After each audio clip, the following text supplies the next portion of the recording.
ఓం శ్రీ మాత్రే నమః. ఛానల్లోకి స్వాగతమండి.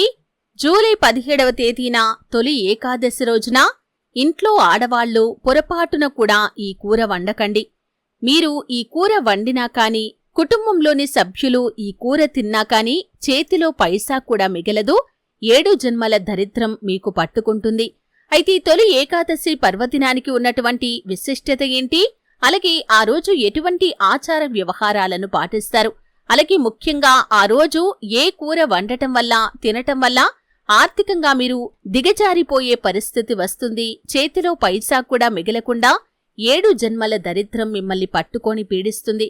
ఈ పూర్తి వివరాలు అన్నీ కూడా ఈరోజు ఈ వీడియోలో వివరంగా తెలుసుకుందాం. వీడియోలోకి వెళ్లే ముందు మా చిన్న రిక్వెస్ట్ ఏంటంటే, ఇంతకు ముందు కనుక మా ఛానల్ని మీరు సబ్స్క్రైబ్ చేసుకోనట్లయితే సబ్స్క్రైబ్ చేసుకోండి. అలాగే పక్కన ఉన్న గంట సింబల్ మీద ఆల్ అప్డేట్స్ ని క్లిక్ చేయండి. అప్పుడే మేము అప్లోడ్ చేసే ప్రతి వీడియోకి మీకు నోటిఫికేషన్ అనేది వస్తుంది. ఒక ఏడాదిలో వచ్చే 24 ఏకాదశుల్లో ఆషాఢ శుద్ధ ఏకాదశిని తొలి ఏకాదశిగా పిలుస్తారు. దీనికే శయనైకాదశి అని, హరివాసరమని, పేలాల పండగ అని పేర్లు కూడా ఉన్నాయి. పురాణాలను అనుసరించి శ్రీ మహావిష్ణువు క్షీరసాగరంలో శేషతల్పం మీద శయనిస్తాడు. అలా 4 నెలల పాటు ఆయన పడుకొని అక్టోబర్ లేదా నవంబర్ నెలల్లో వచ్చే ప్రబోధిని ఏకాదశి నాడు తిరిగి మేల్కొంటాడు. ఈ 4 నెలల్ని చాతుర్మాస్యాలుగా చెబుతూ ఉంటారు. ఈ రోజు నుంచి 4 నెలల పాటు చాతుర్మాస దీక్షను కూడా ఆచరిస్తారు. ఈ 4 నెలలు స్వామివారు పాతాళ లోకంలో బలిచక్రవర్తి వద్ద ఉండి కార్తీక పౌర్ణమి నాడు తిరిగి వస్తాడని పురాణ గాథ కూడా ఉంది. ఉత్తరాయణం కంటే దక్షిణాయనంలో పండగలు, పర్వదినాలు ఎక్కువగా ఉంటాయి. వాతావరణంలో మార్పులు కూడా అధికంగా సంభవిస్తాయి. కాబట్టి ఈ కాలంలో ఆరోగ్య పరిరక్షణ నియమాలు ఆచరించాలి. అందువల్ల ఈ కాలంలో పెద్దలు వ్రతాలు, పూజలు ఆచరించాలని కూడా నిర్దేశించారు. కృతాయుగంలో మురాసురుడనే రాక్షసుడు బ్రహ్మ వరంతో దేవతలను, ఋషులను హింసించటంతో శ్రీ మహావిష్ణువు అతడితో 1000 ఏళ్లు పోరాడి అలసిపోయి ఓ గుహలో విశ్రాంతి తీసుకుంటూ ఉండగా శ్రీహరి శరీరం నుండి ఓ కన్య ఆవిర్భవించి రాక్షసుణ్ణి అంతం చేసింది. అందుకు సంతోషించిన శ్రీ మహావిష్ణువు ఆ కన్యను వరం కోరుకొమ్మని అనగా తాను విష్ణుప్రియగా లోకంచేత పూజించబడాలని కోరుకుందట. అప్పట్నుంచి ఆమె ఏకాదశి తిథిగా వ్యవహారంలోకి వచ్చింది. నాటినుంచి సాధువులు, భక్తజనులు ఏకాదశి వ్రతం ఆచరించి విష్ణు సాయుధ్యం పొందినట్లుగా పురాణాలు కూడా చెబుతున్నాయి. అంబరీషుడు, మాంధాత తదితర పురాణ పురుషులు ఏకాదశి వ్రతాన్ని ఆచరించారు. ఏకాదశి రోజు ఉపవాసం ఉండి రాత్రంతా కూడా జాగరణ చెయ్యాలి. రాత్రివేళ విష్ణుమూర్తికి సంబంధించిన భాగవతాన్ని చదువుకోవటం, విష్ణు సహస్రనామ పారాయణ చేయటం చేయాలి.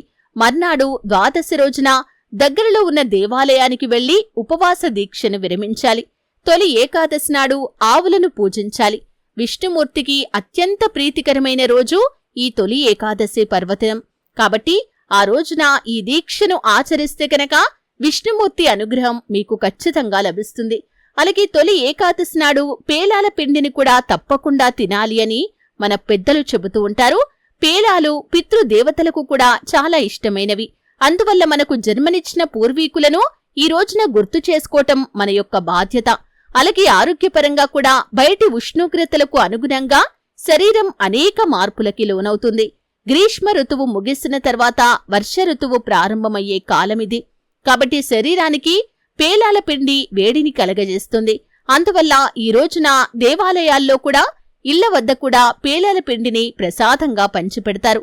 ఏకాదశి అంటే 11 అంటే 5 జ్ఞానేంద్రియాలు, 5 కర్మేంద్రియాలు, మనస్సు కలిపి మొత్తం 11.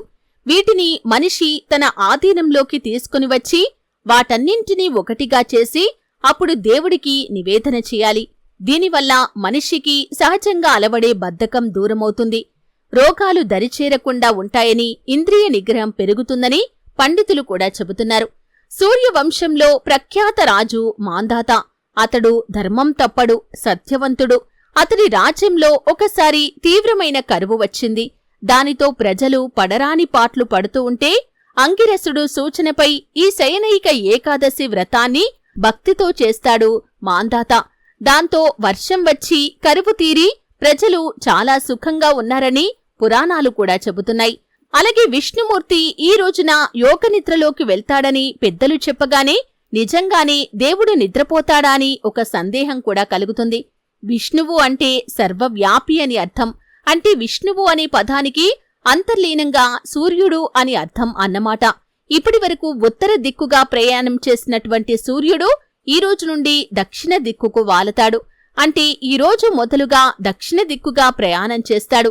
దానినే సాధారణ పరిభాషలో నిద్రపోవటం అని అభివర్ణించారు. సాక్షాత్తు భగవంతుడే నిద్రిస్తుంటే ఈ పూజలు ఎవరికి చెయ్యాలి అని అనుకోవచ్చు. ఈ నెలలోనే ప్రకృతిలో పర్యావరణంలో మార్పులు కూడా వస్తాయి. తద్వారా మన శరీరానికి జడత్వం వచ్చి అనేక రోగాలు కూడా చుట్టుముడతాయి. ఈ ఉపవాసం చేయటం వల్ల జీర్ణకోశం పరిశుద్ధమై దేహం నూతన ఉత్తేజాన్ని సంతరించుకుంటుంది, ఇంద్రియ నిగ్రహాన్ని కలిగిస్తుంది. అంతేకాకుండా కష్ట పరిస్థితుల్లో కూడా భయంకరమైన రోగాలు వచ్చినప్పుడు విపరీతమైన పరిస్థితులను ఎదుర్కోవటం కోసమే ఈ కఠిన ఉపవాసాలు ఆచారాలు ఏర్పడ్డాయి. ఇందువల్ల కామ క్రోధాదులను విసర్జించగలుగుతారు. ఆహారం విషయంలో కూడా కొన్ని నిషేధాలు పాటిస్తారు. అలా ఏకాదశి నాడు ఉపవాస నియమం లోకంలో స్థిరపడిపోయింది. ఆషాఢమాస తొలి ఏకాదశి రోజున అంటే ఈ సంవత్సరం జూలై 17వ తేదీన వస్తున్నటువంటి తొలి ఏకాదశి రోజున సూర్యోదయానికి ముందే నిద్రలేచి ఇల్లంతా కూడా శుభ్రపరుచుకొని ఆ శ్రీ మహావిష్ణువును నియమనిష్టలతో పూజించాలి.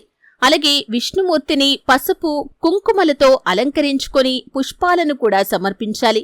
తర్వాత చక్కెర పొంగలిని నైవేద్యంగా సమర్పించాలి.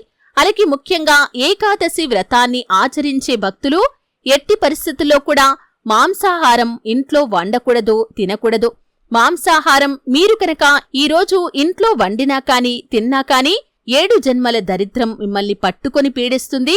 అలాగే మీ చేతిలో పైసా కూడా నిలవకుండా మీరు ఆర్థికంగా దిగజారిపోయే పరిస్థితి కూడా వస్తుంది. కాబట్టి మాంసాహారం ఎట్టి పరిస్థితుల్లో కూడా ఈ రోజున ఇంట్లో వండకూడదు, తినకూడదు కూడా. అలాగే ఈ యొక్క వ్రతాన్ని ఆచరించే భక్తులు గుమ్మడికాయ, చింతపండు, ఉసిరి, ఉలవలు, మినుములతో చేసినవి వండిన ఆహార పదార్థాలను కూడా తీసుకోకూడదు. అలాగే మంచంపై కూడా అస్సలు పడుకోకూడదు. మానవ జాతిని ఉద్ధరించటానికి సాక్షాత్తు శ్రీహరే ఈ ఏకాదశిని ఏర్పాటు చేశాడని, నియమనిష్టలతో ఆచరించిన వారు అన్ని సమస్యల నుండి విముక్తి పొందటం మాత్రమే కాదు, మరణానంతరం వైకుంఠానికి కూడా చేరుకుంటారని పద్మపురాణంలో చెప్పబడింది. ఈ విధంగా తొలి ఏకాదశి పర్వదినానికి చాలా విశిష్టత ఉంది. ముఖ్యంగా వ్రతాన్ని ఆచరించే భక్తులు ఎట్టి పరిస్థితుల్లో కూడా మాంసాహారాన్ని ఇంట్లో వండటం కాని తినటం కాని అస్సలు చేయకూడదు.